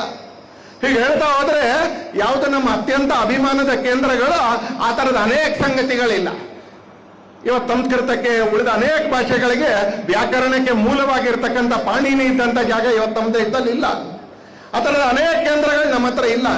ಯಾಕಿಲ್ಲ ಅಂತ ಕೇಳಿದ್ರೆ, ಯಾವ ಜಾಗದಲ್ಲಿ ಹಿಂದೂಗಳ ಜನಸಂಖ್ಯೆ ಕಡಿಮೆ ಆಯಿತೋ ಆ ಜಾಗದಲ್ಲಿ ನಿಧಾನಕ್ಕೆ ಭಾರತ ಅಂತಕ್ಕಂಥ ಭಾವನೆ ಕೂಡ ಕಡಿಮೆ ಆಗ್ಲಿಕ್ಕೆ ಆರಂಭ ಆಗುತ್ತೆ. ಇದನ್ನ ಬಹಳ ಸ್ಪಷ್ಟವಾಗಿ ನಿಮ್ಮ ಎದುರಿಗೆ ಹೇಳಲಿಕ್ಕೆ ಇಚ್ಛೆ ಪಡ್ತೀನಿ. ಯಾವ ಭಾಗದಲ್ಲಿ ಹಿಂದೂಗಳ ಜನಸಂಖ್ಯೆ ಕಡಿಮೆ ಆಗುತ್ತೋ, ನಾವು ಬನಪ್ಪ ಪಾರ್ಕಲ್ಲಿ ಕೂತ್ಕೊಂಡಿದ್ದೀವಿ, ನಾವು ಹಡ್ಸನ್ ಸರ್ಕಲ್ ನಲ್ಲಿ ಕೂತ್ಕೊಂಡಿದ್ದೀವಿ. ಇದರಿಂದ ಆಚೆ 1 ಕಿಲೋಮೀಟರ್ ಹೋದ್ರೆ ಶಿವಾಜಿನಗರ ಆಗುತ್ತೆ, ಇಲ್ಲಿಂದ ಅರ್ಧ ಕಿಲೋಮೀಟರ್ ಹೋದ್ರೆ ಚಾಮರಾಜಪೇಟೆ ಆಗುತ್ತೆ. ಇವತ್ತಿರ್ತಕ್ಕಂಥ ಶಿವಾಜಿನಗರ ವಿಧಾನಸಭಾ ಕ್ಷೇತ್ರದಲ್ಲಿ ಇವತ್ತಿರ್ತಕ್ಕಂಥ ಚಾಮರಾಜಪೇಟೆಯಲ್ಲಿ ಇಲ್ಲಿಂದ ಅರ್ಧ ಕಿಲೋಮೀಟರ್ ಚಾಮರಾಜಪೇಟೆ ಸಿಗುತ್ತೆ, ಇಲ್ಲಿಂದ ಅರ್ಧ ಕಿಲೋಮೀಟರ್ಗೆ ಸಂಪಂಗಿರಾಮ್ನ ಕೂಡ ಶಿವಾಜಿನಗರನೇ. ಹೀಗಾಗಿ 100 ಹೆಜ್ಜೆಯಲ್ಲಿ ಶಿವಾಜಿನಗರ ಕ್ಷೇತ್ರ ಸಿಗುತ್ತೆ. ಈ ಎರಡೂ ಕ್ಷೇತ್ರಗಳಲ್ಲಿ ಕಳೆದ 20 ವರ್ಷಗಳಿಂದ ಯಾವುದೇ ಪಕ್ಷದ ಹಿಂದೂ ಗೆಲ್ಲಿಕ್ಕೆ ಸಾಧ್ಯ ಇಲ್ಲ, ನೆನ್ಪಿಟ್ಕೊಳ್ಳಿ ಅದು. ನಾನೊಬ್ಬ ಬಿಜೆಪಿ ಕಾರ್ಯಕರ್ತ, ಇಲ್ಲಿ ನಾನು ರಾಜಕಾರಣ ಮಾತಾಡಕ್ ನಿಂತಿಲ್ಲ. ನಾನು ಬಿಜೆಪಿ ಅವ್ರು ಗೆಲ್ಲಲ್ಲ ಅಂತ ಹೇಳಲ್ಲ, ಯಾವುದೇ ಪಾರ್ಟಿಯ ಹಿಂದೂ ಗೆಲ್ಲಕ್ ಸಾಧ್ಯ ಇಲ್ಲ. ಅಲ್ಲಿ ಚುನಾವಣೆ 2 ವರ್ಷದಲ್ಲಿ ಬರೋದಿದೆ. ಇವತ್ತಿರ್ತಕ್ಕಂಥ ಆಟಾಟೋಪ ತೋರಿಸ್ತಾ ಇರ್ತಕ್ಕಂಥ ಆಳುವ ಅರತಡಿಗೆ ನಾನು ಸವಾಲು ಹಾಕ್ಲಿಕ್ಕೆ ಅಂತ ಬಯಸ್ತೇನೆ. ನಿಮಗ್ ತಾಕತ್ತಿದ್ರೆ ನಾನು ಹೇಳ್ತಾ ಇರೋದು ಸುಳ್ಳು ಅಂತಾದ್ರೆ ಈ 2 ಕ್ಷೇತ್ರಗಳಲ್ಲಿ ಹಿಂದೂಗಳನ್ನ ನಿಲ್ಸಿ ಗೆಲ್ತಿ ಅಂತ ನಾನು ಅವ್ರಿಗೆ ಚಾಲೆಂಜ್ ಹಾಕ್ಲಿಕ್ಕೆ ಅಂತ ಬಯಸ್ತೇನೆ. ಆದ್ರೆ ಅವ್ರಿಗೆ ನಿಲ್ಸೋ ಧೈರ್ಯ ಇಲ್ಲ.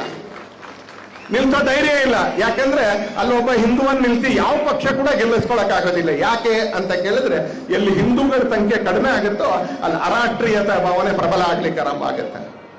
ಅರಾಷ್ಟ್ರೀಯತೆ ಭಾವನೆ, ಆಂಟಿ ನ್ಯಾಷನಲಿಸಂ ಭಾವನೆ ಹಾಗೆ ನಮ್ಮ ದೇಶದ ಪೂರ್ವದ ಬಂಗಾಳದಲ್ಲಿ ಮತ್ತು ಪಶ್ಚಿಮದ ಪಂಜಾಬ್ನಲ್ಲಿ ನಿಧಾನಕ್ಕೆ ವಿಧರ್ಮೀಯರ ಸಂಖ್ಯೆ ಬೆಳೀಲಿಕ್ಕೆ ಆರಂಭ ಆಯ್ತು. ದಾಳಿ ಕಾರಣಕ್ಕೆ, ಮತಾಂತರದ ಕಾರಣಕ್ಕೆ, ಅತ್ಯಾಚಾರದ ಕಾರಣಕ್ಕೆ, ಅನ್ಯಾಯದ ಕಾರಣಕ್ಕೆ ನಮ್ಮ ವಿಶ್ವವಿದ್ಯಾನಿಲಯಗಳು, ನಮ್ಮ ಮನೆಗಳು, ನಮ್ಮ ತಾಯಂದರು, ನಮ್ಮ ಶ್ರದ್ಧಾ ಕೇಂದ್ರಗಳು ಇವೆಲ್ಲವೂ ಕೂಡ ನಾಶ ಆಗ್ತಾ ಅಲ್ಲಿ ವಿಧರ್ಮೀಯರ ಜನಸಂಖ್ಯೆ ನಿಧಾನಕ್ಕೆ ಜಾಸ್ತಿ ಆದಾಗೆ ನಾವು ಒಂದು ಬೇರೆ ದೇಶ ಆಗ್ಬೇಕು ಅಂತಕ್ಕಂಥ ಭಾವನೆ ಅಲ್ಲಿ ಕುಡಿ ಹೊಡಿಲಿಕ್ಕೆ ಆರಂಭ ಆಯ್ತು. ಸ್ವಾತಂತ್ರ್ಯ ಬರಲಿಕ್ಕಿಂತ 50-60 ವರ್ಷಗಳ ಮುಂಚೆ ನಿಧಾನಕ್ಕೆ ಹೇಳ್ತಾ ಇದ್ದಂತ ಸ್ವರ 1940, 1942, 1946, 1947 ಜೂನ್ 12 ಆಗುವಷ್ಟೊತ್ತಿಗೆ ಅದು ಆಕಾರ ಪಡ್ಕೊಳ್ಳುವಷ್ಟು ಪ್ರಬಲ ಆಗ್ಬಿಟ್ಟಿತ್ತು. ನಮಗ್ ಪಾಕಿಸ್ತಾನ ಬೇಕು ಅಂತ, ನಮಗ್ ಪಾಕಿಸ್ತಾನ ಬೇಕು ಅನ್ನುವಷ್ಟು ಪ್ರಬಲವಾಗಿ ಅದು ಒಂದು ಇಚ್ಛೆ ಏನಿದೆ ಒಂದು ಸ್ವರೂಪ ಪಡ್ಕೊಂಡಿತ್ತು ಅಂತ. ಯಾಕೆ? ಒಂದೇ ಒಂದು ಕಾರಣಕ್ಕೆ ಇಲ್ಲಿರೋರಿಗೆ ಎಲ್ರಿಗೂ ಹೇಳಲಿಕ್ಕೆ ಅಂತ ಬಯಸ್ತೀನಿ, ಎಲ್ಲಿ ಹಿಂದೂಗಳ ಸಂಖ್ಯೆ ಕಡಿಮೆ ಆಗುತ್ತೋ ಅಲ್ಲಿ ಅರಾಷ್ಟ್ರೀಯತೆ ತನ್ನ ಪಾಡಿಗೆ ತಾನು ಈ ದೇಶದಲ್ಲಿ ಬೆಳೀಲಿಕ್ಕೆ ಆರಂಭ ಆಗುತ್ತೆ. ಈ ವಾಕ್ಯವನ್ನು ಸದಾ ಕಾಲಕ್ಕೂ ಕೂಡ ನೆನ್ಪಿಟ್ಕೊಳ್ಳಿ.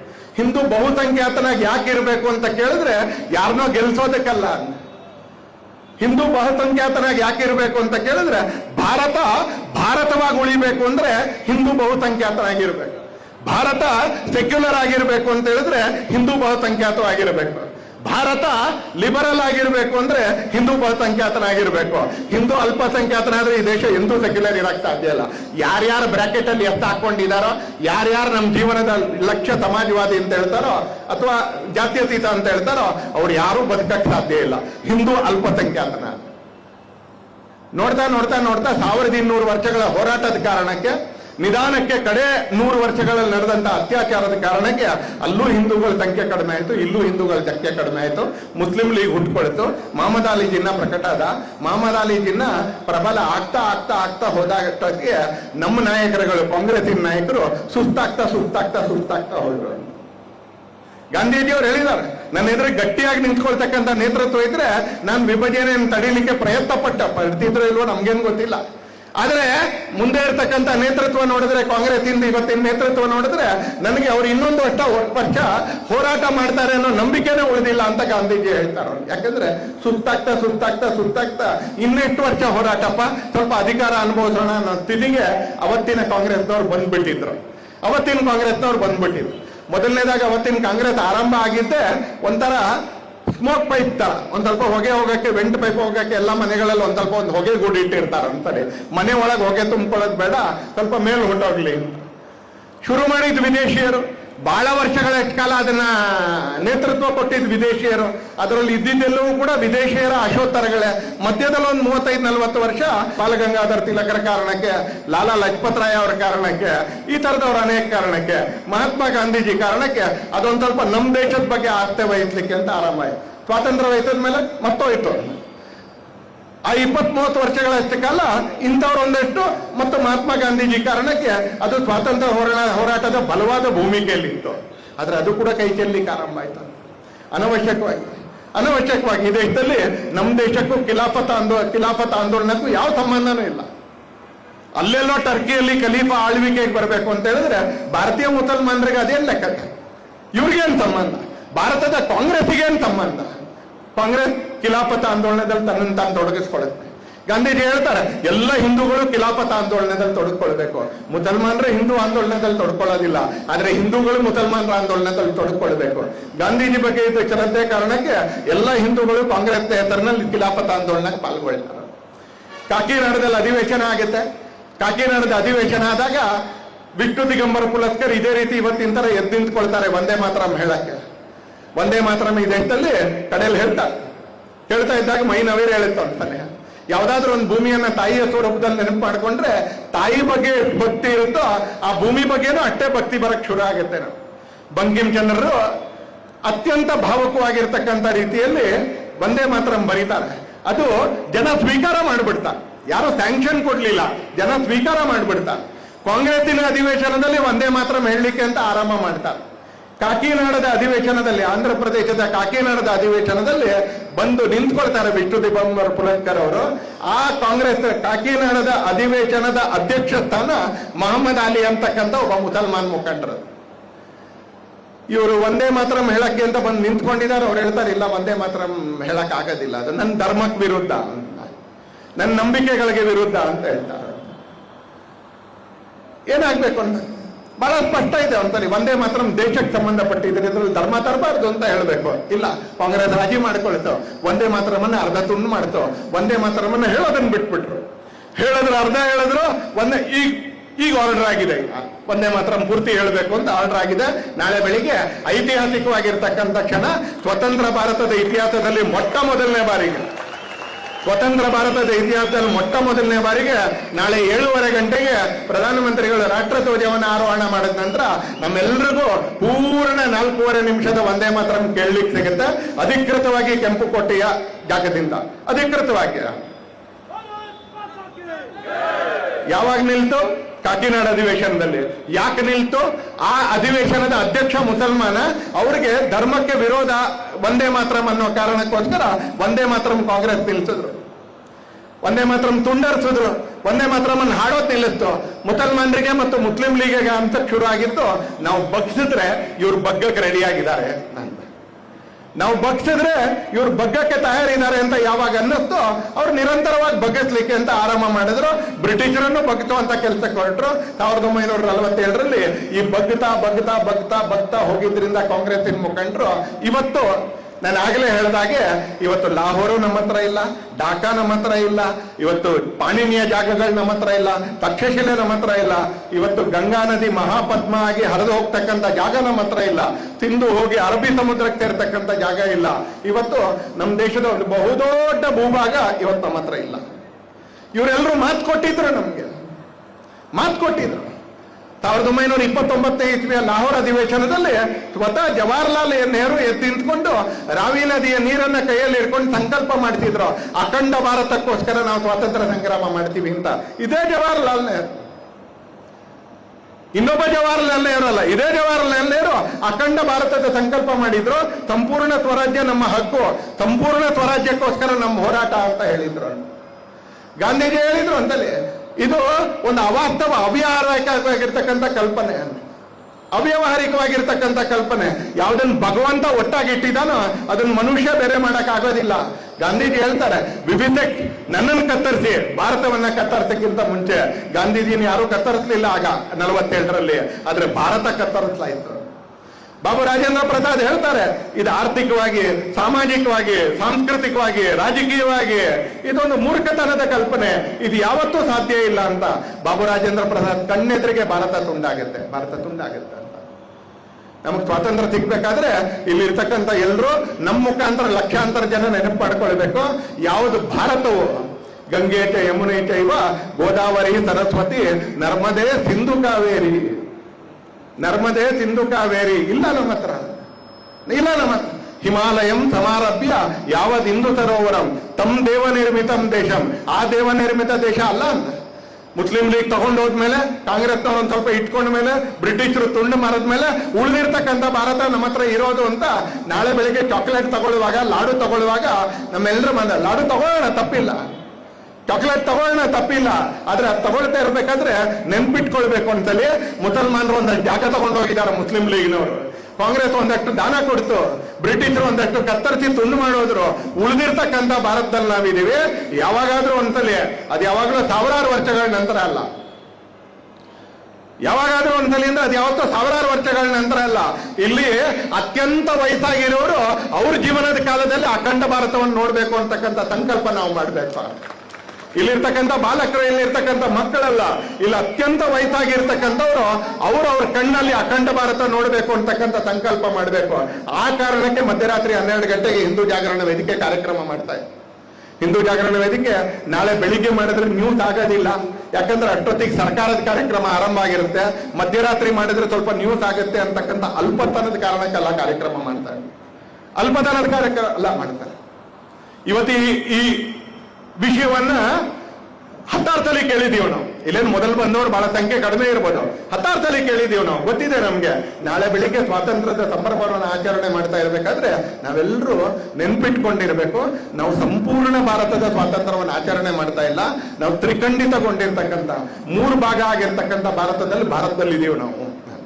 ಒಂದ್ ಕಡೆಯಿಂದ ಪಾಕಿಸ್ತಾನ, ಪಶ್ಚಿಮದ ಪಾಕಿಸ್ತಾನ, ಇನ್ನೊಂದ್ ಕಡೆಯಿಂದ ಪೂರ್ವದ ಪಾಕಿಸ್ತಾನ, ಎರಡೂ ರಚನೆ ಆಗುತ್ತೆ. ಬಂಧುಗಳ ರಾಷ್ಟ್ರೀಯತೆ ಎದುರುಗಡೆ ಇನ್ಯಾವುದು ಕೂಡ ನಿಂತ್ಕೊಳ್ಳೋದಿಲ್ಲ ಅಂತ. ಅವ್ರು ಎರಡೂ ದೇಶಗಳು ಮುಸಲ್ಮಾನರದ್ದೇ, ಎರಡೂ ಮುಸಲ್ಮಾನರದ್ದೇ. ಆ ಕಡೆ ಪಂಜಾಬಲ್ಲೂ ಮುಸಲ್ಮಾನರೇ ಇದ್ದಿದ್ದು, ಈ ಕಡೆ ಬಂಗಾಳದಲ್ಲೂ ಮುಸಲ್ಮಾನರೇ ಇದ್ದಿದ್ದು. 40 ವರ್ಷ ಒಟ್ಟಿಗೆ ಇರ್ಲಿಕ್ಕೆ ಆಗ್ಲಿಲ್ಲ, ನೆನ್ಪಿಟ್ಕೊಳ್ಳಿ.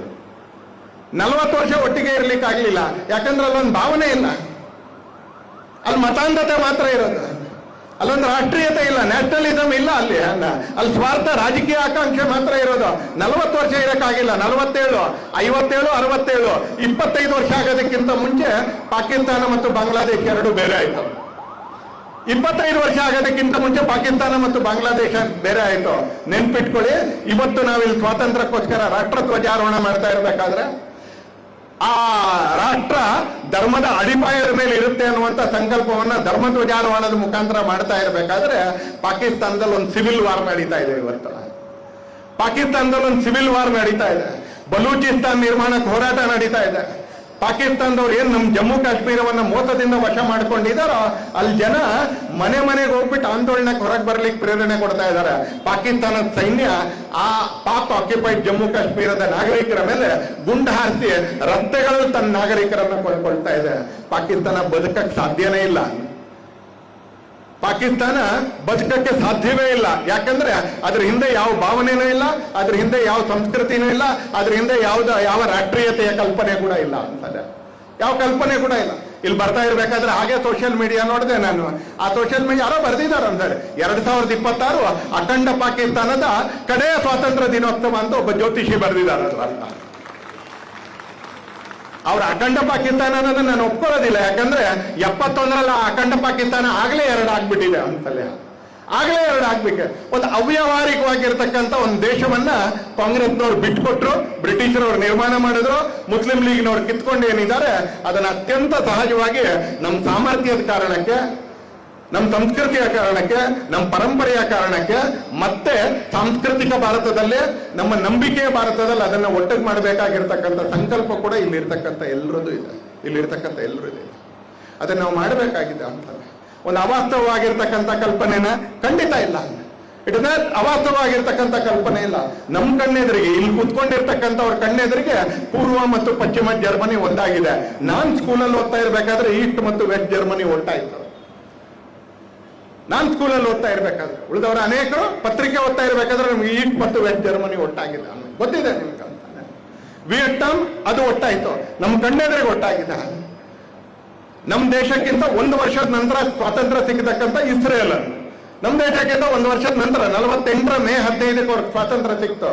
ಜಗತ್ತಿನ ಎಲ್ಲ ಕಡೆಯಿಂದ ಇಸ್ರೇಲಿಗಳನ್ನ, ಯಹೂದಿಗಳನ್ನ ತಮ್ಮ ದೇಶಕ್ಕೆ ಕರೆಸ್ಕೊತಾ ಇದ್ದಾರೆ. ಅವರು ತಮ್ಮ ದೇಶವನ್ನು ಬೆಳೆಸ್ತಾ ಇದ್ದಾರೆ ಅಂತಾರೆ. ಅಖಂಡ ಆಗ್ಬೇಕು ಅನ್ನೋದು ನಮ್ಮ ರಾಜಕೀಯವಾಗಿರ್ತಕ್ಕಂಥ ಸಂಕಲ್ಪ ಅಲ್ಲ. ಅಖಂಡ ಆಗ್ಬೇಕು ಅಂತಕ್ಕಂಥದ್ದು ನಮ್ಮ ಸಾಂಸ್ಕೃತಿಕವಾಗಿರ್ತಕ್ಕಂಥ ಸಂಕಲ್ಪ, ನಮ್ಮ ಸಾಂಸ್ಕೃತಿಕವಾಗಿರ್ತಕ್ಕಂಥ ಸಂಕಲ್ಪ. It is not an administrative dream, it is A cultural dream, it is A nationalistic dream. ಯಾರೋ ಪ್ರಧಾನಮಂತ್ರಿ ಇನ್ನೊಂದಷ್ಟು MP ಸೀಟ್ ಸಿಗ್ಬೇಕು ಅಂತಲ್ಲ, ಈ ದೇಶ ಒಂದಿದ. ಯಾವಾಗ ಆ ಕಾಲದಿಂದ ನಾವು ಹೇಳಿದೀವಿ, ಆ ಸಿಂಧು ಪರ್ಯಂತ ಆ ಕಾಲದಿಂದ ನಾವು ಹೇಳಿದೀವಿ ಉತ್ತರಂ ಯತ್ ಸಮುದ್ರಸ್ಯ ಅಂತ. ಆ ಕಾಲದಿಂದ ಮಕ್ಕಳಿಗೆ ತಾಯಂದ್ರೆ ಹೇಳ್ಕೊಡ್ತಾ ಬಂದಿದ್ದಾರೆ ಗಂಗೆ ಚ ಯಮುನೆ ಚೈವ ಅಂತ. ಆ ಗಂಗೆ ಪೂರ್ತಿ ಇದೆ, ಆ ಯಮುನೆ ಪೂರ್ತಿ ಇದೆ. ಅದೇ ರೀತಿಯಲ್ಲಿ ಆ ಸಿಂಧು ಕೂಡ ಈ ಭೂಭಾಗದಲ್ಲಿ ಪೂರ್ತಿ ಇರಬೇಕು. ಯಾಕಂದ್ರೆ ಪೂರ್ತಿ ಇದ್ದಾಗ ಆ ಶ್ಲೋಕ ರಚನೆ ಆಗಿತ್ತು. ಇವತ್ತು ಹೇಳಬೇಕಾದ್ರೆ ಅದಿಲ್ಲ ಅಂತ ಹೇಳಿದ್ರೆ ಏನೋ ತಪ್ಪಾಗಿದೆ. ಆ ತಪ್ಪನ್ನ ನಾವು ಸರಿ ಮಾಡಬೇಕು. ಆ ತಪ್ಪನ್ನ ಸರಿ ಮಾಡಬೇಕಾಗಿರತಕ್ಕಂಥ ಒಂದು ಜನರೇಷನ್ ಅಲ್ಲಿ, ಒಂದು ಪೀಳಿಗೆಯಲ್ಲಿ ನಾವೆಲ್ಲರೂ ಕೂಡ ಇಲ್ಲಿ ನಿಂತ್ಕೊಂಡಿದ್ದೀವಿ. ನಾವೆಲ್ಲರೂ ಕೂಡ ಇಲ್ಲಿ ಇವತ್ತು ಮಧ್ಯರಾತ್ರಿಯ ಈ ಸಂಕಲ್ಪ ದಿನವನ್ನು ಆಚರಣೆ ಮಾಡ್ತಾ ಇರಬೇಕಾದ್ರೆ ನಮ್ಮೆಲ್ಲರ ಮನಸ್ಸಲ್ಲಿ 3 ಸಂಗತಿಗಳು ಬಹಳ ಸ್ಪಷ್ಟವಾಗಿರ್ಬೇಕು. ಮೊದಲನೇದು, ಸಾವಿರಾರು ಲಕ್ಷಾಂತರ ಜನರ ಪ್ರಾಣಾರ್ಪಣೆಯಿಂದ ಅವರು ತಮ್ಮ ಮನೆ ಮಠಗಳನ್ನ ಸ್ವಾತಂತ್ರ್ಯದ ಯಜ್ಞದಲ್ಲಿ ಹವಿಸ್ಸಾಗಿ ಅರ್ಪಿಸಿದ್ರಿಂದ ನಮಗೆ ಸ್ವಾತಂತ್ರ್ಯ ಸಿಕ್ಕಿದೆ. ಗಂಡ ನಾರಾಯಣ್ ಸಾವರ್ಕರ್ ಜೈಲಿಗೆ ಹೋಗ್ತಾರೆ. ಮೈದನ ವಿನಾಯಕ್ ದಾಮೋದರ್ ಸಾವರ್ಕರ್ ಅವರು ವೀರ್ ಸಾವರ್ಕರ್ ಜೈಲಿಗೆ ಹೋಗ್ತಾರೆ. 3ನೇ ತಮ್ಮ ಗಣೇಶ್ ಸಾವರ್ಕರ್ ಅವರು ಕೂಡ ಜೈಲಿಗೆ ಹೋಗ್ತಾರೆ. ಅಣ್ಣನ ಹೆಂಡತಿ ಯೇಸುವೈನಿ ಸಾವರ್ಕರ್ಗೆ ಪತ್ರ ಬರೀತಾರೆ. ಅಣ್ಣನ ಹೆಂಡತಿ ಯೇಸುವೈನಿ ಸಾವರ್ಕರ್ಗೆ ಪತ್ರ ಬರೀತಾರೆ, ನೀವು 3 ಜನ ಜೈಲಿಗೆ ಹೋಗಿದ್ದೀರಿ, ನನ್ನ ಪಾಡಿ ಏನು ಅಂತ ಬರೀತಾರೆ.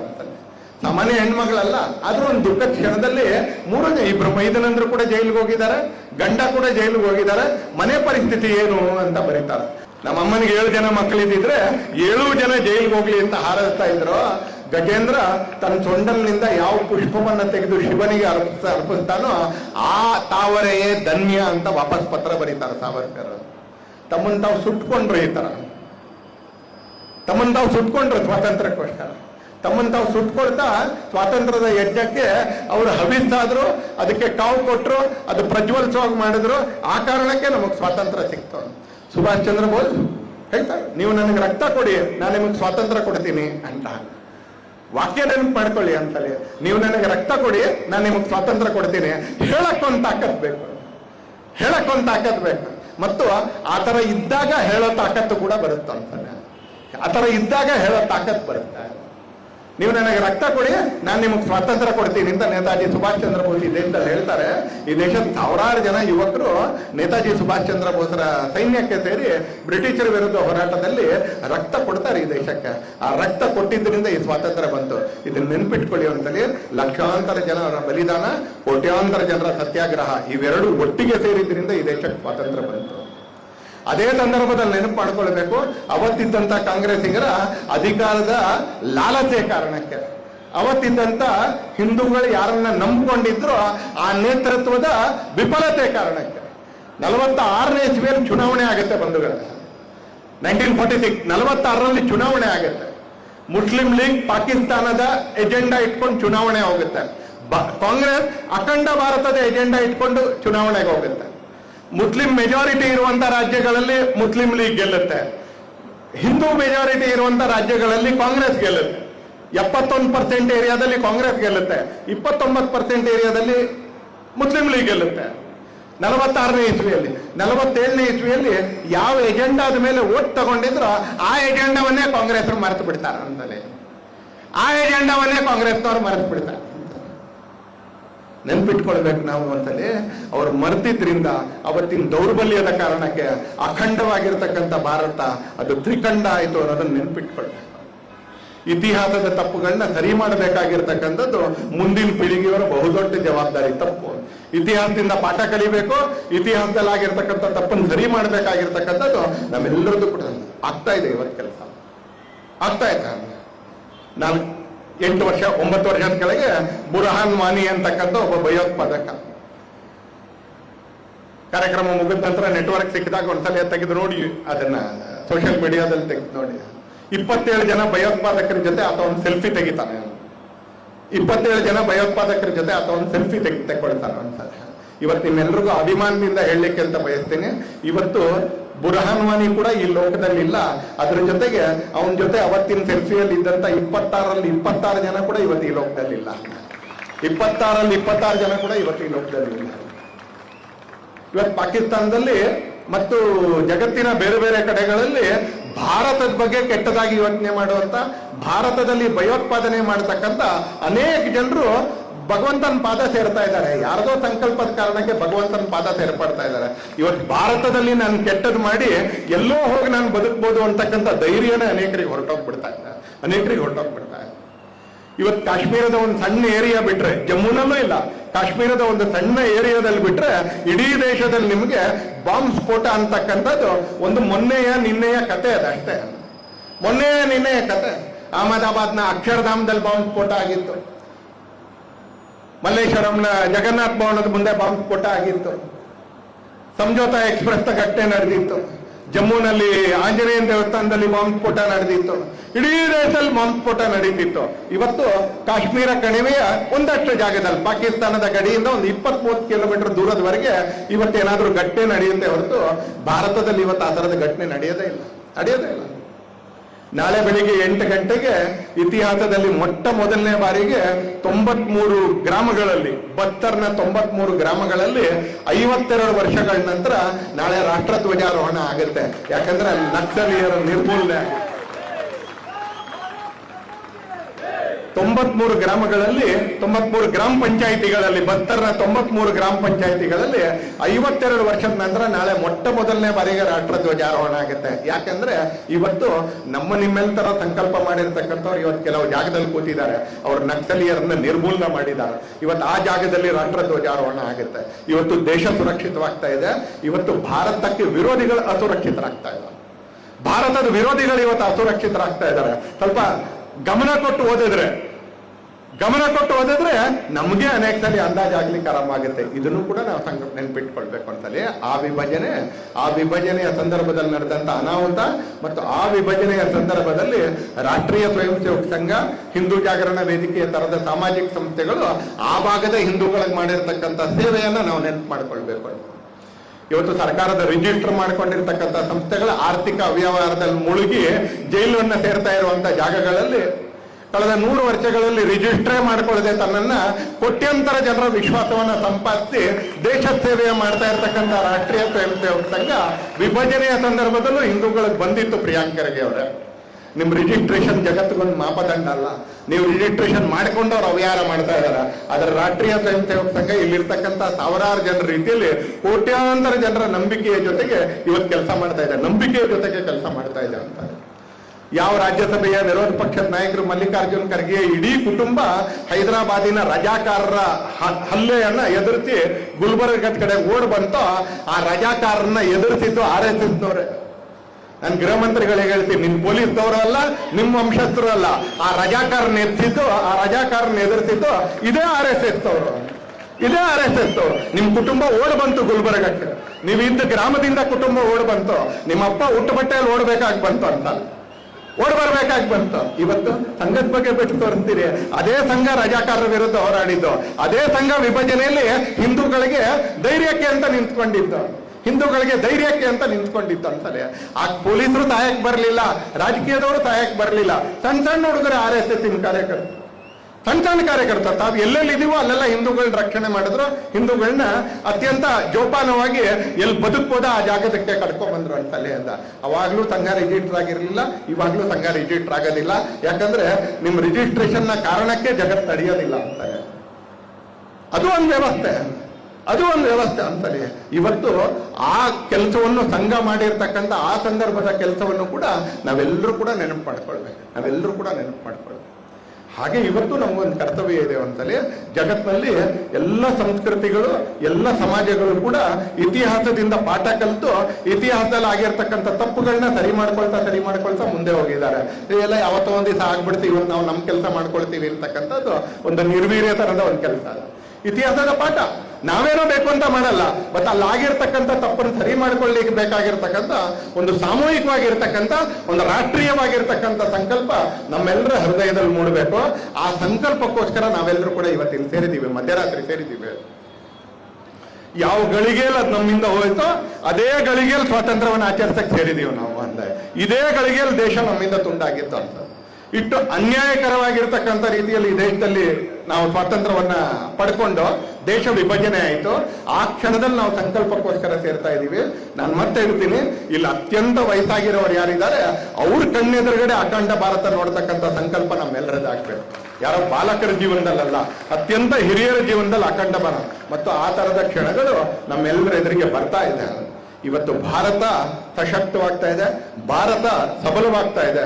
ಭಾರತದ ಬಗ್ಗೆ ಕೆಟ್ಟದಾಗಿ ಯೋಚನೆ ಮಾಡ್ತಾ ಇರ್ತಕ್ಕಂಥವ್ರು ಜಗತ್ತಲ್ಲಿ ಎಲ್ಲಿದ್ರೂ ಕೂಡ ಅಸುರಕ್ಷಿತರಾಗ್ತಾ ಇದ್ದಾರೆ, ಎಲ್ಲಿದ್ರೂ ಕೂಡ ಅಸುರಕ್ಷಿತರಾಗ್ತಾ ಇದ್ದಾರೆ ಅಂತ ಒಂದು ಒಳ್ಳೆ ಕ್ಷಣದಲ್ಲಿ. ಆದರೆ ಒಂದು ಸವಾಲಿನ ಕ್ಷಣಗಳಲ್ಲಿ ನಾವೆಲ್ಲರೂ ಕೂಡ ಇವತ್ತಿನ ಈ ಕಾರ್ಯಕ್ರಮದಲ್ಲಿ ನಾವೆಲ್ಲರೂ ಸೇರ್ತಾ ಇದ್ದೀವಿ. ಹಿಂದೂ ಜಾಗರಣ ವೇದಿಕೆಯ ಎಲ್ಲ ಕಾರ್ಯಕರ್ತರಿಗೆ ನಿಮ್ಮೆಲ್ಲರ ಪರವಾಗಿ ನಾನು ಈ ಕಾರ್ಯಕ್ರಮಕ್ಕೂ ಧನ್ಯವಾದ ಹೇಳುತ್ತೀನಿ. ಅದರ ಜೊತೆಗೆ ಆಗಾಗ ಆಳುವ ಅರಸರ ಆಟಾಟೋಪದ ವಿರುದ್ಧ, ಯಾಕಂದ್ರೆ ಇವತ್ತಿಗೂ ಕೂಡ ಅನೇಕ ಆಳುವಂತವ್ರಿಗೆ ರಾಜ ಮುಗಿದೋಗಿದೆ, ಈಗ ಪ್ರಜಾಪ್ರಭುತ್ವ ಬಂದಿದೆ ಅಂತ ನೆನಪೇ ಇರೋದಿಲ್ಲ ಅಂತಲೇ. ನಾನೇ ದೇವರು, ನಾನು ಹೇಳಿದ್ದೆಲ್ಲ ನಡೆಯುತ್ತೆ ಪ್ರಜಾಪ್ರಭುತ್ವದಲ್ಲಿ ಅನ್ನೋ ತರ ಆಡ್ತಿರ್ತಾರೆ ವಿಧಾನಸೌಧದಲ್ಲಿ ಕೂತು. ಅವರ ಪ್ರಭಾವಕ್ಕೊಳಗಾಗಿ, ಅವರ ದಾಕ್ಷಿಣ್ಯಕ್ಕೊಳಗಾಗಿ, ಅವರ ಸಂಪರ್ಕಕ್ಕೊಳಗಾಗಿ ಅನೇಕ ಸಲ ಅಸಹಾಯಕರಾಗ್ತಕ್ಕಂಥ ಪೊಲೀಸ್ ಶಕ್ತಿಯ ನಡುವೆ ಅನೇಕ ಸಲ ಕಣ್ಣೆದುರುಗಡೆ ಗೋವನ್ನ ಕಳ್ಳ ಸಾಗಾಣಿಕೆ ಮಾಡಬಾರ್ದು, ಹಾಲು ಕರೆಯುವ ಗೋವನ್ನ ಕಳ್ಳ ಸಾಗಾಣಿಕೆ ಮಾಡಬಾರ್ದು ಅಂತ ಕರ್ನಾಟಕದಲ್ಲಿ ಕಾನೂನು ಇದೆ. ಅದನ್ನ ಹಿಡಿದ್ರೆ ಪೊಲೀಸ್ನವ್ರು ನಮಗ್ ಕೇಸ್ ಹಾಕ್ತಾರೆ, ಅದನ್ನ ಹಿಡಿದ್ರೆ ಪೊಲೀಸ್ನವ್ರು ನಮ್ ಕೇಸ್ ಹಾಕ್ತಾರೆ. ಯಾಕೆ ಅಂತ ಕೇಳಿದ್ರೆ ಅವ್ರಿಗೂ ಗೊತ್ತು, ಅವ್ರ ಹೃದಯದಲ್ಲೂ ಸತ್ಯ ಮತ್ತು ಧರ್ಮ ಇದೆ ಅಲ್ಲ.